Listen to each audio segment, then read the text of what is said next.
Good morning, students. In the previous class, we have studied 10 important stages of human development. Today, I am going to give a brief information about two stages, that is prenatal and infancy stages. ನಲ್ಮೆಯ ವಿದ್ಯಾರ್ಥಿಗಳೇ, ವಿಕಾಸದ ಹಂತದಲ್ಲಿರುವಂತಹ ವಿಕಾಸದ ಪ್ರಕ್ರಿಯೆಯಲ್ಲಿರುವಂತಹ 10 ಹಂತಗಳ ಬಗೆಗೆ ನಾವು ಕಳೆದ ತರಗತಿಯಲ್ಲಿ ಅಧ್ಯಯನ ಮಾಡಿದ್ದೇವೆ. ಈ ತರಗತಿಯಲ್ಲಿ 2 ಪ್ರಮುಖ ಹಂತಗಳ ಬಗೆಗೆ ಸಂಕ್ಷಿಪ್ತವಾಗಿ ತಿಳಿದುಕೊಳ್ಳೋಣ. ಆ 2 ಹಂತಗಳು ಯಾವುವೆಂದರೆ ಪ್ರಸವ ಪೂರ್ವ ಹಂತ ಹಾಗೂ ಶೈಶವ ಹಂತ. ಈ 2 ಲಕ್ಷಣಗಳ ಬಗೆಗೆ ಸಂಕ್ಷಿಪ್ತವಾಗಿ ತಿಳಿದುಕೊಳ್ಳೋಣ. Prenatal and infancy stage. First of all, let me explain about prenatal period. The developments from conception till birth of a baby constitute the prenatal stage. The approximate period of prenatal development is taken to be 9 calendar months or 10 lunar months, that is 280 days. Although babies are not born exactly after 280 days of conception. Biologically, it takes about 266 days from conception for a fetus to become ready for the birth process. Actual birth of normal full-term baby may take place any time after that. The prenatal stage is further divided into 3 phases. They are germinal period, embryonic period, fetal period. Let us see all of these 3 important periods. Germinal period, the first phase. The germinal period is the period from conception until implantation. Conception occurs when a sperm penetrates the wall of a repeated ovum, forming a zygote. In about 8 to 14 days, the zygote gets firmly attached to the wall of the mother's uterus. This is called implantation, which brings the germinal period to end. Second one, embryonic period. The second phase of prenatal development is the period of the embryo, which lasts from the beginning of the 3rd week to the end of the 8th week. During this time, all major organs are formed and the heart begins to beat. The third one, that is fetus. The third phase is the period of one of the most important called fetus. It lasts from the 3rd prenatal month until the baby is born. The major organ systems began to function and the growth of the organism is quite rapid. So this is a brief information about prenatal period. ನಲ್ಮೆಯ ವಿದ್ಯಾರ್ಥಿಗಳೇ, ವ್ಯಕ್ತಿಯ ಜೀವಮಾನದ ಹಂತಗಳಲ್ಲಿ ಒಂದು ಪ್ರಮುಖವಾದಂತಹ ವಿಕಾಸದ ಹಂತ ಪ್ರಸವ ಪೂರ್ವ ಹಂತ. ಈ ಹಂತ ಗರ್ಭಧಾರಣೆಯಿಂದ ಮಗುವಿನ ಜನನದವರೆಗೆ ಸುಮಾರು 270 ರಿಂದ 280 ದಿನಗಳ ಅವಧಿಯದಾಗಿರುತ್ತೆ. ಪ್ರಸವ ಪೂರ್ವ ಹಂತದಲ್ಲಿ ಸಾಕಷ್ಟು ಬೆಳವಣಿಗೆಯನ್ನು, ವಿಕಾಸವನ್ನು ನಾವು ಕಾಣಲಿಕ್ಕೆ ಸಾಧ್ಯತೆ ಇದೆ. ಪ್ರಸವ ಪೂರ್ವ ವಿಕಾಸವನ್ನು ಪ್ರಮುಖವಾಗಿ 3 ವಿಶಿಷ್ಟ ಅವಧಿಗಳಾಗಿ ವಿಭಜಿಸಲಾಗಿದೆ. ಅವುಗಳೆಂದರೆ ಜೈಗೋಟ್, ಭ್ರೂಣ ಮತ್ತು ಪಿಂಡ ಅಂತ. ಜೈಗೋಟ್ ಅಂದಾಗ ಜೈಗೋಟಿನ ಅವಧಿ ಜೀವನದ ಮೊದಲ 2 ವಾರಗಳಿರುತ್ತವೆ. ವೀರ್ಯಾಣು ಅಂಡಾಣುವನ್ನು ಹೊಕ್ಕು ಫಲಿತಗೊಂಡು ನಂತರ ಇದು ಪ್ರಾರಂಭವಾಗುತ್ತೆ. ಜೈಗೋಟನ್ನು ಫಲಿತಗೊಂಡ ಅಂಡಾಣು ಎಂದು ಕರೆಯಲಾಗತ್ತೆ. 1 ವಾರದ ನಂತರ ಕೋಶ ವಿಭಜನೆ ಪ್ರಾರಂಭವಾಗುತ್ತೆ. ಸುಮಾರು 100 ರಿಂದ 150 ಕೋಶಗಳಷ್ಟು ವಿಭಜಿಸಲ್ಪಟ್ಟು 2ನೇ ವಾರದ ಕೊನೆಗೆ ಆ ವಿಭಜಿತ ಕೋಶಗಳ ಗುಂಪು ಗರ್ಭಕೋಶದ ಗೋಡೆಗೆ ಅಂಟಿಕೊಳ್ಳುತ್ತೆ. 2ನೇದು ಭ್ರೂಣ. ಭ್ರೂಣದ ಅವಧಿಯಲ್ಲಿ ಗರ್ಭಧಾರಣೆಯಿಂದ 2 ರಿಂದ 8 ವಾರಗಳ ನಂತರ ಗಮನಾರ್ಹವಾದ ವಿಕಾಸದ ಬದಲಾವಣೆಗಳು ಕಂಡುಬರುತ್ತೆ.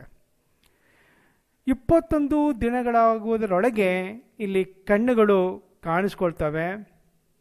24 ದಿವಸಗಳ ಒಳಗೆ ಹೃದಯದ ಬೆಳವಣಿಗೆ ಅಗತ್ಯವಾದ ಕೋಶಗಳು ರೂಪುಗೊಳ್ಳುತ್ತೆ. 4ನೇ ವಾರದಲ್ಲಿ ಕೈ ಮತ್ತು ಕಾಲುಗಳ ಬೆಳವಣಿಗೆ ಆರಂಭವಾಗುತ್ತೆ. 5 ರಿಂದ 8 ವಾರಗಳಲ್ಲಿ ಮುಖದ ಬೆಳವಣಿಗೆ ಮತ್ತು ಕರುಳಿನ ನಾಳ ಕಾಣಿಸ್ಕೊಳ್ಳುತ್ತೆ. 8 ವಾರಗಳ ಹೊತ್ತಿಗೆ ಈ ಎಲ್ಲ ಬದಲಾವಣೆ ಕಂಡುಬಂದರೂ ಸಹ ತೂಕ 1 ಗ್ರಾಂಗಳಷ್ಟು ಮತ್ತು 1.5 ಅಂಗುಲಗಳಷ್ಟು ಉದ್ದವಿರುತ್ತೆ. 3ನೇದು ಫಿಟಸ್, ಪಿಂಡ ಅಥವಾ ಬೆಳೆದ ಭ್ರೂಣ ಅಂತೀವಿ. ಅವಧಿ 2 ತಿಂಗಳಿಂದ ಆರಂಭವಾಗಿ ಸರಾಸರಿ 7 ತಿಂಗಳ ಕಾಲ ಮುಂದುವರಿಯುತ್ತೆ. ಎಲ್ಲ ಅಂಗಾಂಗಗಳ ಬೆಳವಣಿಗೆ ಮತ್ತು ವಿಕಾಸ ನಿರಂತರವಾಗಿರುತ್ತೆ ಮತ್ತು ಅಂಗಾಂಗಗಳು ಪರಿಪಕ್ವತೆಗೊಂಡು ತಾಯಿ ಗರ್ಭಕೋಶದ ಹೊರಗೂ ತಾಳಿಕೊಳ್ಳುವ ಶಕ್ತಿ ಪಡೆದುಕೊಳ್ಳುತ್ತೆ. ಪ್ರಸವ ಪೂರ್ವ ಹಂತದಲ್ಲಿ ಕಂಡುಬರುವಂತಹ ಸರ್ವೇ ಸಾಮಾನ್ಯವಾದಂತಹ ಲಕ್ಷಣಗಳೆಂದರೆ ವ್ಯಕ್ತಿಯ ನಂತರದ ವಿಕಾಸಕ್ಕೆ ಕಾರಣವಾಗುವ ಅನುವಂಶೀಯ ಅಂಶಗಳು ಇಲ್ಲಿ ನಿರ್ಧಾರಿತವಾಗತ್ತೆ. ಅನುವಂಶೀಯ ಅಂಶಗಳು ಮಗುವಿನ ದೈಹಿಕ ಮತ್ತು ಮಾನಸಿಕ ಗುಣಲಕ್ಷಣಗಳ ಮೇಲೆ ಪ್ರಭಾವವನ್ನು ಬೀರುತ್ತೆ. ಈ ಹಂತದ ಬದಲಾವಣೆಗಳು ಪರಿಮಾಣಾತ್ಮಕವಾಗಿರುತ್ತದೆಯೇ ಹೊರತು ಗುಣಾತ್ಮಕವಾಗಿರುವುದಿಲ್ಲ. ತಾಯಿಯ ದೇಹದ ಅನುಕೂಲಕರ ಸ್ಥಿತಿಗತಿಗಳು ಅನುವಂಶೀಯ ಅಂಶಗಳ ವಿಕಾಸವನ್ನು ಹೆಚ್ಚಿಸುತ್ತೆ. ಆದರೆ ಅನಾನುಕೂಲಕರ ಸ್ಥಿತಿಗಳು ವಿಕಾಸಕ್ಕೆ ಅಡ್ಡಿಯನ್ನುಂಟು ಮಾಡಬಹುದು ಅಥವಾ ವಿಕಾಸದ ವಿನ್ಯಾಸವನ್ನೇ ಬದಲಾವಣೆ ಮಾಡಬಹುದು. ಸೊ ಅಲ್ಲಿ ಅನುವಂಶೀಯ ಅಂಶಗಳು ಜೀವಮಾನದ ಮೇಲೆ ಯಾವ ಅವಧಿಯಲ್ಲಿಯೂ ಕೂಡ ಪರಿಸರದಿಂದ ಇಷ್ಟು ಪ್ರಭಾವಿತವಾಗಿರುವುದಿಲ್ಲ. ಹಾಗೆಯೇ ಗರ್ಭಧಾರಣ ಸಂದರ್ಭದಲ್ಲಿಯೇ ಹೊಸದಾಗಿ ಸೃಷ್ಟಿಯಾಗುತ್ತಿರುವ ಮಗುವಿನ ಲಿಂಗ ನಿರ್ಧಾರವಾಗತ್ತೆ ಮತ್ತು ತಾಯಿಯ ದೇಹದ ಸ್ಥಿತಿಗತಿಗಳು ಲಿಂಗ ನಿರ್ಧಾರದಲ್ಲಿ ಯಾವುದೇ ಪ್ರಭಾವವನ್ನು ಬೀರುವುದಿಲ್ಲ. ವ್ಯಕ್ತಿಯ ಜೀವಮಾನದ ಯಾವುದೇ ಹಂತಕ್ಕಿಂತ ಹೆಚ್ಚಿನ ಪ್ರಮಾಣದ ಬೆಳವಣಿಗೆ ಮತ್ತು ವಿಕಾಸ ಇಲ್ಲಿ ಕಂಡುಬರಬಹುದು.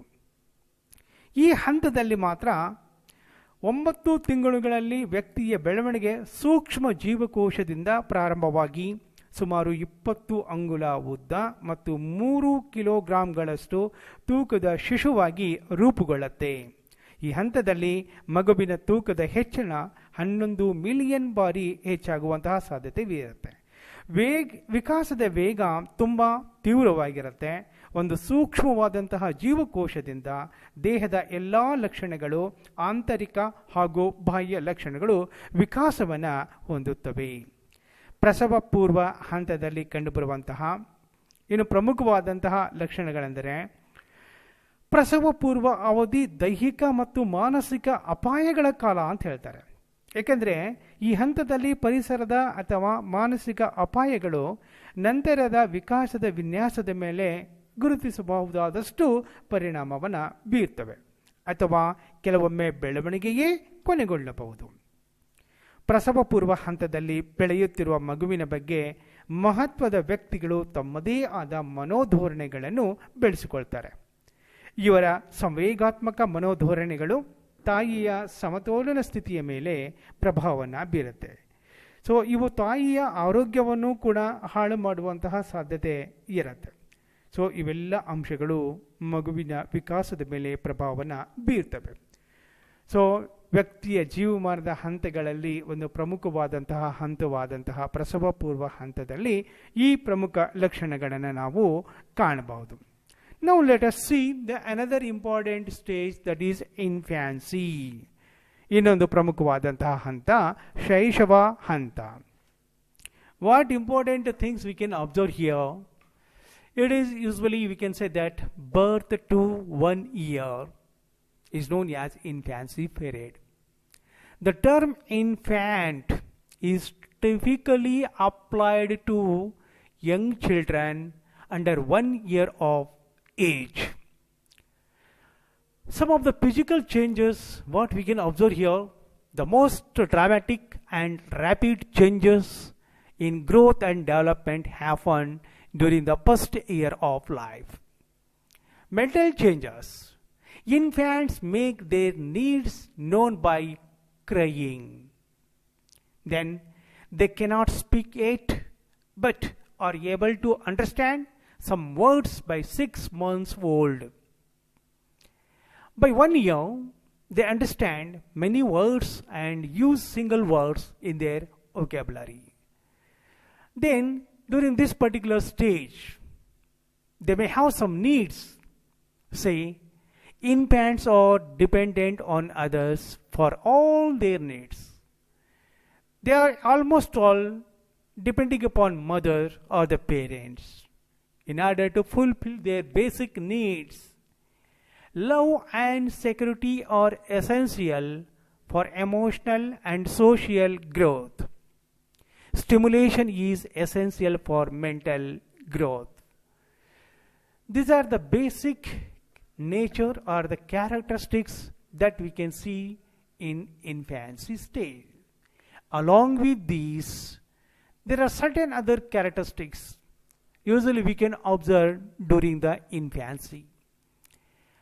Here, generally we can say that infancy stage is the shortest of all developmental period. Then it is time of radical adjustments. Then time when the fetus must adjust to life outside the uterine walls of the mother, where it has lived for 9 months. Physiologic criteria.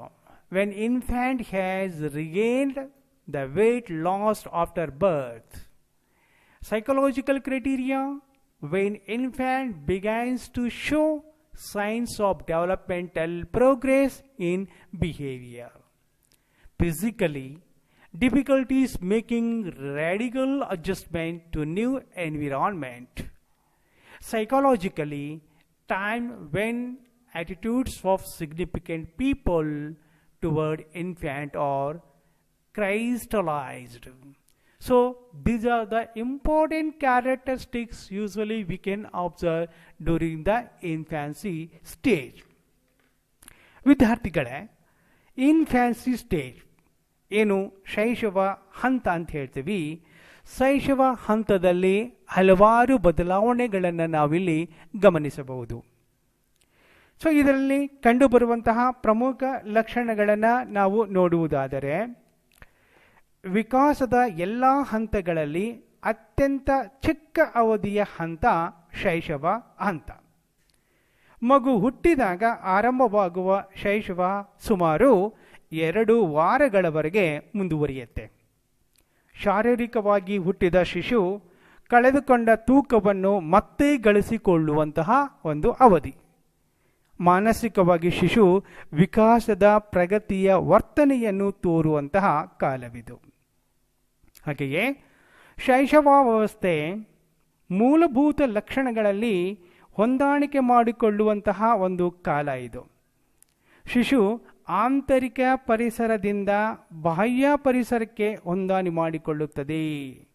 ತಾಯಿಯ ಗರ್ಭದಿಂದ ಮಗು ಈ ಒಂದು ಬಾಹ್ಯ ಲೋಕಕ್ಕೆ ಬಂದಾಗ ಆ ಒಂದು ಹೊಸ ಪರಿಸರದ ಜೊತೆಗೆ ಹೊಂದಾಣಿಕೆ ಮಾಡಿಕೊಳ್ಳುವಂತಹ ಒಂದು ಬಹಳ ಪ್ರಮುಖವಾದಂಥ ಅವಧಿ.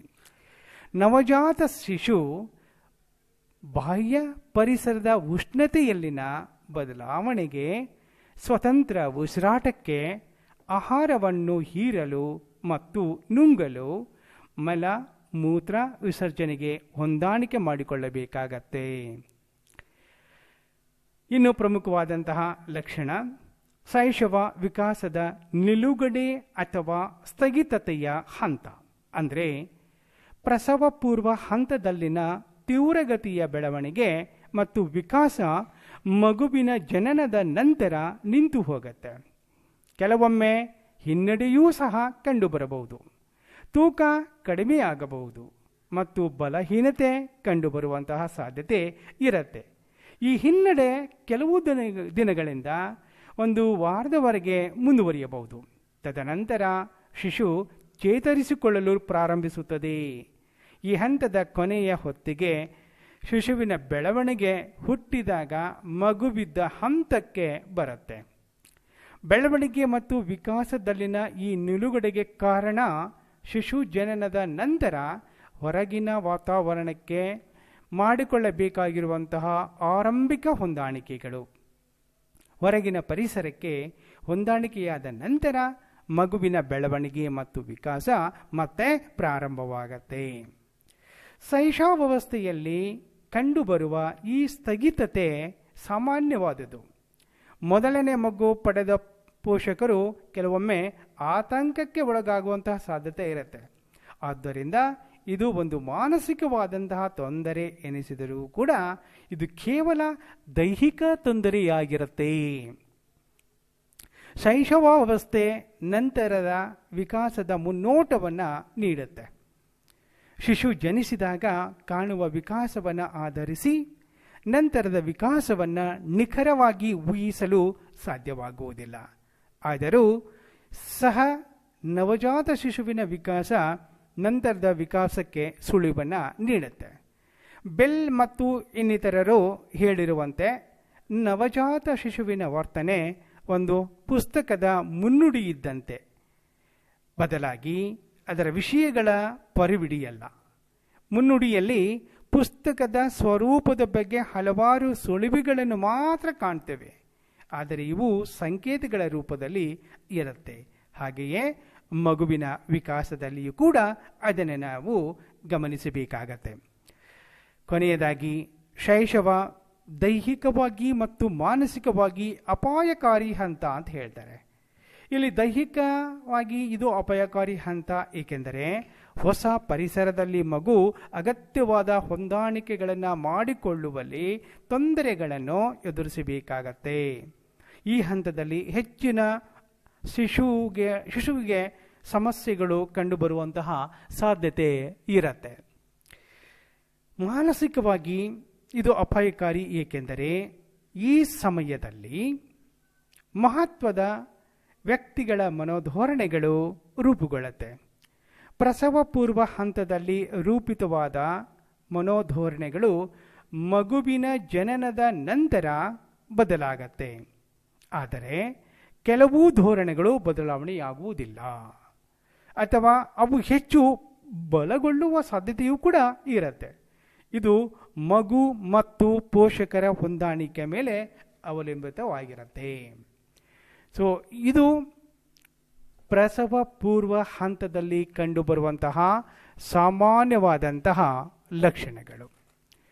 My dear students, indeed in the developmental stage, of course, infancy and maternal period, prenatal and infancy, they are the basic or the foundation stages which plays very significant role for the further development of a child, and which gives a big foundation or the basic for the development of next stages.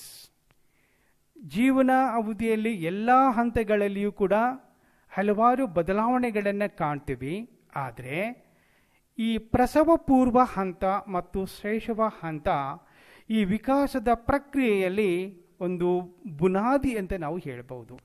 ಏಕೆಂದರೆ ಅಲ್ಲಿ ಅತ್ಯುತ್ತಮವಾದಂತಹ ರೀತಿಯಲ್ಲಿ ವಿಕಾಸ ಆದರೆ, ಆರೋಗ್ಯಕರವಾದಂತಹ ರೀತಿಯಲ್ಲಿ ವಿಕಾಸವಿದ್ದರೆ, so ಮುಂದಿನ ಹಂತಗಳ ವಿಕಾಸ ಕ್ರಮಬದ್ಧವಾಗಿರುತ್ತೆ. ನ್ಯೂನತೆಗಳು, ಯಾವುದೇ ರೀತಿಯಾದಂತಹ ಸಮಸ್ಯೆಗಳು ಈ ಎರಡೂ ಹಂತದಲ್ಲಿ ಕಂಡು ಬರಲಿಲ್ಲ ಅಂದರೆ ತದನಂತರ ಮಗುವಿನ ಒಂದು ವಿಕಾಸ ಬಹಳ ಕ್ರಮಬದ್ಧವಾದಂತಹ ರೀತಿಯಲ್ಲಿ ಸಾಗತ್ತೆ. Therefore, my dear students, in the developing human stages, as already we have seen 10 important stages, where now we have studied through two important stages, that is prenatal and infancy stages. The most important stages what we have to study, we have to learn in detail, are childhood, adolescence and adulthood.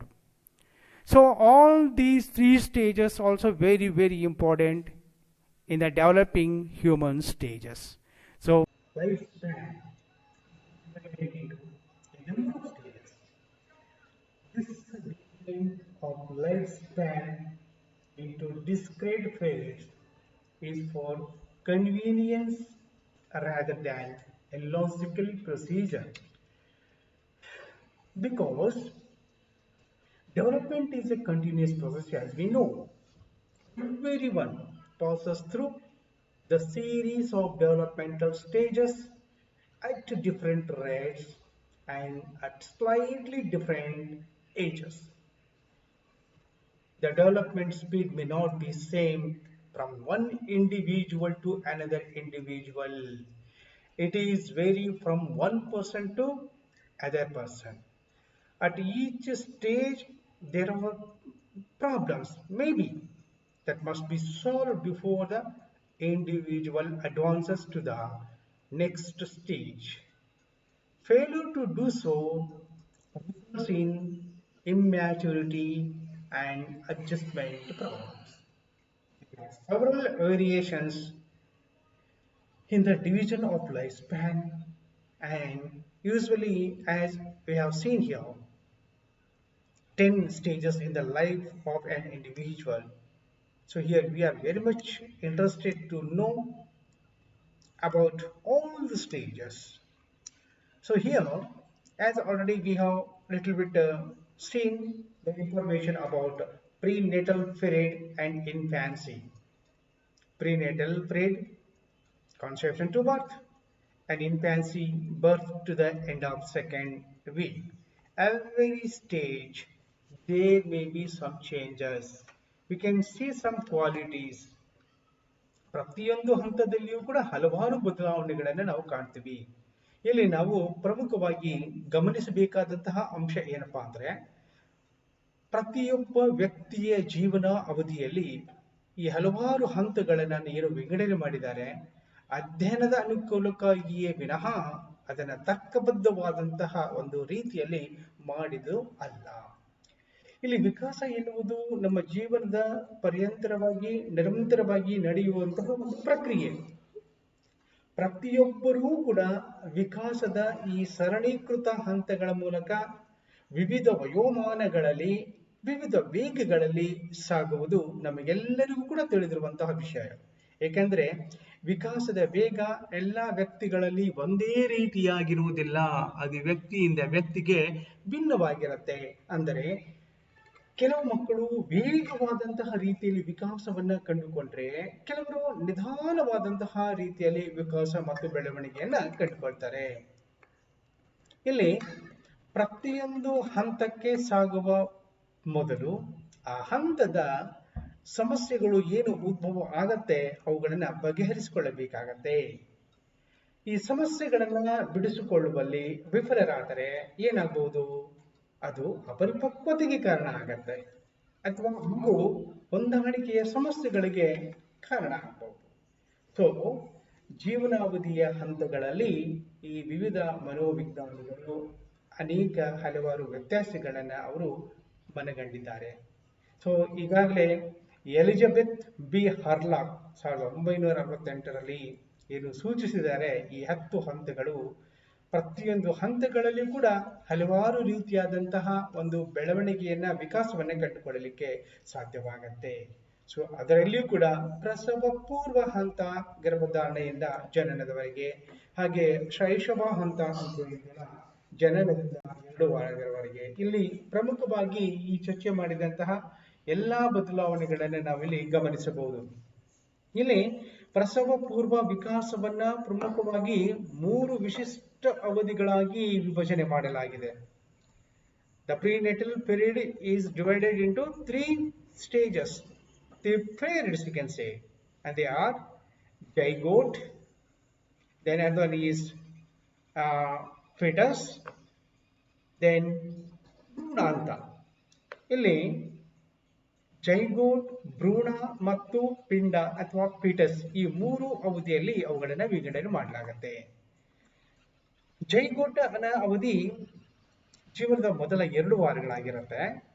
ಇಲ್ಲಿ ವೀರ್ಯಾಣು ಅಂಡಾಣುವನ್ನು ಪ್ರವೇಶಿಸಿ ಫಲಿತಗೊಂಡು ನಂತರ ಅದು ಪ್ರಾರಂಭವಾಗುತ್ತೆ. ಜೈಗೋಟನ್ನು ಫಲಿತಗೊಂಡ ಅಂಡಾಣು ಎಂದು ಕರೆಯಲಾಗುತ್ತೆ. ಇದು ತಾಯಿಯಿಂದ ತನ್ನ ವರ್ಣತಂತುಗಳ ಅರ್ಧ ಭಾಗವನ್ನ ಮತ್ತು ತಂದೆಯಿಂದ ಅರ್ಧ ಭಾಗವನ್ನ ಪಡೆಯುತ್ತೆ. ಭ್ರೂಣಕ್ಕೆ ಬಂದಾಗ ಭ್ರೂಣದ ಅವಧಿಯಲ್ಲಿ ಗರ್ಭಧಾರಣೆಯಾದ 2 ರಿಂದ 8 ವಾರಗಳ ನಂತರ ಗಮನಾರ್ಹವಾದಂತಹ ವಿಕಾಸದ ಬದಲಾವಣೆಗಳು ಕಂಡುಬರುತ್ತೆ. ಬಹಳಷ್ಟು ಜನ ಮಹಿಳೆಯರಿಗೆ ಗರ್ಭ ಧರಿಸಿದ್ದೇವೆ ಎಂದು ತಿಳಿಯುವ ಮೊದಲೇ ಕೋಶಗಳ ವಿಭಜನೆ ತೀವ್ರವಾಗಿರುತ್ತೆ. ಅಂಗಾಂಗಗಳ ಬೆಳವಣಿಗೆಗೆ ಪೂರಕವಾದ ಆಧಾರ ವ್ಯವಸ್ಥೆ ರೂಪುಗೊಳ್ಳುತ್ತೆ. ಹಾಗೆಯೇ ಮೆದುಳು ಬಳ್ಳಿಯ ಬೆಳವಣಿಗೆಗೆ ಅವಶ್ಯಕವಾದ ನರವ್ಯೂಹದ ಕೊರತೆ ಅಲ್ಲಿ ಕಾಣಿಸಿಕೊಳ್ಳುತ್ತೆ. ಫೀಟಸ್ಗೆ ಬಂದಾಗ ಪಿಂಡ ಅಥವಾ ಬೆಳೆದ ಭ್ರೂಣ ಅಂತ ಹೇಳ್ತೀವಿ. ಇಲ್ಲಿ ಅವಧಿ 2 ತಿಂಗಳಿಂದ ಆರಂಭವಾಗಿ ಸರಾಸರಿ 7 ತಿಂಗಳ ಕಾಲ ಮುಂದುವರಿಯುತ್ತೆ. ಎಲ್ಲ ಅಂಗಾಂಗಗಳ ಬೆಳವಣಿಗೆ ಮತ್ತು ವಿಕಾಸ ನಿರಂತರವಾಗಿರುತ್ತೆ ಮತ್ತು ಅಂಗಾಂಗಗಳು ಪರಿಪಕ್ವತೆಗೊಂಡು ತಾಯಿ ಗರ್ಭಕೋಶದ ಹೊರಗೂ ತಾಳಿಕೊಳ್ಳುವಂತಹ ಶಕ್ತಿ ಪಡೆದುಕೊಳ್ಳುತ್ತೆ. ಆ ಗರ್ಭಧಾರಣೆಯಾದ 4 ತಿಂಗಳ ನಂತರ ಭ್ರೂಣ ಸುಮಾರು 6 ಅಂಗುಳಗಳಷ್ಟು ಎತ್ತರ ಮತ್ತು 113 ಗ್ರಾಂನಿಂದ 190 ಗ್ರಾಂಗಳಷ್ಟು ತೂಕ ಹೊಂದಿರುತ್ತೆ. ಪ್ರಸವ ಪೂರ್ವದ ಪ್ರಮುಖ ಲಕ್ಷಣಗಳನ್ನು ನಾವು ನೋಡುವುದಾದರೆ ಇಲ್ಲಿ ವ್ಯಕ್ತಿಯ ನಂತರದ ವಿಕಾಸಕ್ಕೆ ಕಾರಣವಾಗುವಂತಹ ಅನುವಂಶೀಯ ಅಂಶಗಳು ನಿರ್ಧಾರಿತವಾಗುವಂತಹ ಕಾಲವಿದು. ಸೊ ಇಲ್ಲಿ ಅನುವಂಶೀಯ ಅಂಶಗಳು ಮಗುವಿನ ದೈಹಿಕ ಮತ್ತು ಮಾನಸಿಕ ಗುಣಲಕ್ಷಣಗಳ ಮೇಲೆ ಪ್ರಭಾವವನ್ನು ಬರುತ್ತೆ. ಸೊ ಈ ಹಂತದ ಬದಲಾವಣೆಗಳು ಪರಿಮಾಣಾತ್ಮಕವಾಗಿರುತ್ತವೆಯೇ ಹೊರತು ಗುಣಾತ್ಮಕವಾಗಿರುವುದಿಲ್ಲ ಅನ್ನೋದನ್ನು ನಾವು ತಿಳಿದುಕೊಳ್ಳಬೇಕು. ತಾಯಿಯ ದೇಹದ ಅನುಕೂಲಕರ ಸ್ಥಿತಿಗಳು ಅನುವಂಶೀಯ ವಂಶಗಳ ವಿಕಾಸವನ್ನ ಹೆಚ್ಚಿಸುತ್ತೆ. ಆದರೆ ಅನಾನುಕೂಲಕರ ಸ್ಥಿತಿಗತಿಗಳು ವಿಕಾಸಕ್ಕೆ ಕೆಲವೊಮ್ಮೆ ಅಡ್ಡಿಯನ್ನುಂಟು ಮಾಡಬಹುದು. ಗರ್ಭಧಾರಣ ಸಂದರ್ಭದಲ್ಲಿಯೇ ಹೊಸದಾಗಿ ಸೃಷ್ಟಿಯಾಗುತ್ತಿರುವಂತಹ ಮಗುವಿನ ಲಿಂಗ ನಿರ್ಧಾರವಾಗುತ್ತೆ. ತಾಯಿಯ ದೇಹದ ಸ್ಥಿತಿಗತಿಗಳು ಲಿಂಗ ನಿರ್ಧಾರದಲ್ಲಿ ಯಾವುದೇ ಪ್ರಭಾವ ಬೀರುವುದಿಲ್ಲ. ಗರ್ಭಧಾರಣ ಸಮಯದಲ್ಲಿ ನಿರ್ಧಾರಿತವಾದಂತಹ ಲಿಂಗ ಯಾವುದೇ ಕಾರಣಕ್ಕೂ ಬದಲಾಗುವುದಿಲ್ಲ. ಲಿಂಗ ಬದಲಾವಣೆಯ ಕೆಲವು ಶಸ್ತ್ರಚಿಕಿತ್ಸೆಗಳು ನಡೆದರೂ ಸಹ ಅವು ತುಂಬಾ ವಿರಳ ಮತ್ತು ಭಾಗಶಃ ಯಶಸ್ಸನ್ನ ಕಂಡುಕೊಳ್ಳುತ್ತೆ. ಸೊ ಪ್ರಸವ ಪೂರ್ವ ಹಂತದಲ್ಲಿ ಬೆಳೆಯುತ್ತಿರುವ ಮಗುವಿನ ಬಗ್ಗೆ ಮಹತ್ವದ ವ್ಯಕ್ತಿಗಳ ತಮ್ಮದೇ ಆದಂತಹ ಕೆಲವೊಂದು ಮನೋಧೋರಣೆಗಳನ್ನು ಕೂಡ ಬೆಳೆಸಿಕೊಂಡಿರುತ್ತಾರೆ. ಸೊ ಇಲ್ಲಿ ತಾಯಿಯ ಆರೋಗ್ಯವನ್ನ ಉತ್ತಮವಾದಂತಹ ರೀತಿಯಲ್ಲಿ ನೋಡಿಕೊಳ್ಳುವುದು ಬಹಳ ಪ್ರಮುಖವಾಗಿರುತ್ತೆ. ಹಾಗೆ ಇಲ್ಲಿ ಇನ್ಫ್ಯಾನ್ಸಿ ಸ್ಟೇಜಿಗೆ ಬಂದಾಗ ಶೈಶವ ಹಂತದ ಪ್ರಮುಖ ಗುಣಲಕ್ಷಣಗಳನ್ನು ನಾವು ನೋಡುವುದಾದರೆ ವಿಕಾಸದ ಎಲ್ಲಾ ಹಂತಗಳಲ್ಲಿ ಅತ್ಯಂತ ಚಿಕ್ಕ ಅವಧಿಯ ಹಂತ ಶೈಶವ. ಮಗು ಹುಟ್ಟಿದಾಗ ಆರಂಭವಾಗುವಂತಹ ಶೈಶವ ಸುಮಾರು 2 ವಾರಗಳವರೆಗೆ ಮಾತ್ರ ಮುಂದುವರಿಯುತ್ತೆ. ಶಾರೀರಿಕವಾಗಿ ಹುಟ್ಟಿದ ಶಿಶು ಕಳೆದುಕೊಂಡಂತಹ ತೂಕವನ್ನ ಮತ್ತೆ ಗಳಿಸಿಕೊಳ್ಳುವಂತಹ ಅವಧಿ ಇದು. ಮಾನಸಿಕವಾಗಿ ಶಿಶು ವಿಕಾಸದ ಪ್ರಗತಿಯ ವರ್ತನೆಯನ್ನ ತೋರುವಂತಹ ಕಾಲವಿದು. ಸೊ ಈ ವ್ಯವಸ್ಥೆ ಮೂಲಭೂತವಾದಂತಹ ಹೊಂದಾಣಿಕೆ ಮಾಡಿಕೊಳ್ಳುವಂತಹ ಕಾಲ. ಶಿಶು ಆಂತರಿಕವಾದಂತಹ ಪರಿಸರದಿಂದ ಬಾಹ್ಯ ಪರಿಸರಕ್ಕೆ ಹೊಂದಾಣಿಕೆ ಮಾಡಿಕೊಳ್ಳಬೇಕಾಗತ್ತೆ. ಶೈಶವ ವಿಕಾಸದ ನಿಲುಗಡೆ ಅಥವಾ ಸ್ಥಗಿತತೆಯ ಹಂತ ಅಂತಲೂ ಕೂಡ ನಾವಿಲ್ಲಿ ಕರೆಯಬೇಕಾಗತ್ತೆ. ಪ್ರಸವ ಪೂರ್ವ ಹಂತದಲ್ಲಿನ ತೀವ್ರಗತಿಯ ಬೆಳವಣಿಗೆ ಮತ್ತು ವಿಕಾಸ ಮಗುವಿನ ಜನನದ ನಂತರ ನಿಂತು ಹೋಗುತ್ತೆ. ಕೆಲವೊಮ್ಮೆ ಹಿನ್ನೆಲೆಯೂ ಕೂಡ ಕಂಡು ಬರಬಹುದು. ತದನಂತರ ಶಿಶು ಚೇತರಿಸಿಕೊಳ್ಳಲು ಪ್ರಾರಂಭಿಸುತ್ತೆ. ಈ ಹಂತದ ಕೊನೆಯ ಹೊತ್ತಿಗೆ ಶಿಶುವಿನ ಬೆಳವಣಿಗೆ ಹುಟ್ಟಿದಾಗ ಮಗುವಿನ ಹಂತಕ್ಕೆ ಬರುತ್ತೆ. ಸೊ ಬೆಳವಣಿಗೆ ಮತ್ತು ವಿಕಾಸದಲ್ಲಿನ ಈ ನಿಲುಗಡೆಗೆ ಕಾರಣ ಶಿಶು ಜನನದ ನಂತರ ಹೊರಗಿನ ವಾತಾವರಣಕ್ಕೆ ಮಾಡಿಕೊಳ್ಳಬೇಕಾಗಿರುವಂತಹ ಆರಂಭಿಕ ಹೊಂದಾಣಿಕೆಗಳು. ಸೊ ಈ ಒಂದು ಹೊಂದಾಣಿಕೆಗಳು ಅಥವಾ ಹೊರಗಿನ ಪರಿಸರಕ್ಕೆ ಹೊಂದಾಣಿಕೆಯಾದ ನಂತರ ಮಗುವಿನ ಬೆಳವಣಿಗೆ ಮತ್ತು ವಿಕಾಸ ಮತ್ತೆ ಪ್ರಾರಂಭವಾಗುತ್ತೆ. ಶೈಶವಾವಸ್ಥೆ ನಂತರದ ವಿಕಾಸದ ಮುನ್ನೋಟವನ್ನು ನಮಗೆ ನೀಡುತ್ತೆ. ಶಿಶು ಜನಿಸಿದಾಗ ಕಾಣುವ ವಿಕಾಸವನ್ನು ಆಧರಿಸಿ ನಂತರದ ವಿಕಾಸವನ್ನು ನಿಖರವಾಗಿ ಊಹಿಸಲು ಸಾಧ್ಯವಾಗುವುದಿಲ್ಲ. ಆದರೂ ಸಹ ನವಜಾತ ಶಿಶುವಿನ ವಿಕಾಸ ನಂತರದ ವಿಕಾಸಕ್ಕೆ ಸುಳಿವನ್ನು ನೀಡುತ್ತೆ. ಸೊ ಇಲ್ಲಿ ಶೈಶವ ದೈಹಿಕವಾಗಿ ಮತ್ತು ಮಾನಸಿಕವಾಗಿ ಕೆಲವೊಮ್ಮೆ ಅಪಾಯಕಾರಿ ಅಂತ ಕಂಡುಕೊಳ್ಳಬಹುದು. ದೈಹಿಕವಾಗಿ ಇದು ಅಪಾಯಕಾರಿ ಹಂತ, ಏಕೆಂದರೆ ಹೊಸ ಪರಿಸರದಲ್ಲಿ ಮಗು ಅಗತ್ಯವಾದ ಹೊಂದಾಣಿಕೆಗಳನ್ನು ಮಾಡಿಕೊಳ್ಳುವಲ್ಲಿ ತೊಂದರೆಗಳನ್ನು ಎದುರಿಸಬಹುದು. ಈ ಹಂತದಲ್ಲಿ ಹೆಚ್ಚಿನ ಒಂದು ಜಾಗೃತೆ ಅತಿ ಅವಶ್ಯಕವಾಗಿರುತ್ತೆ.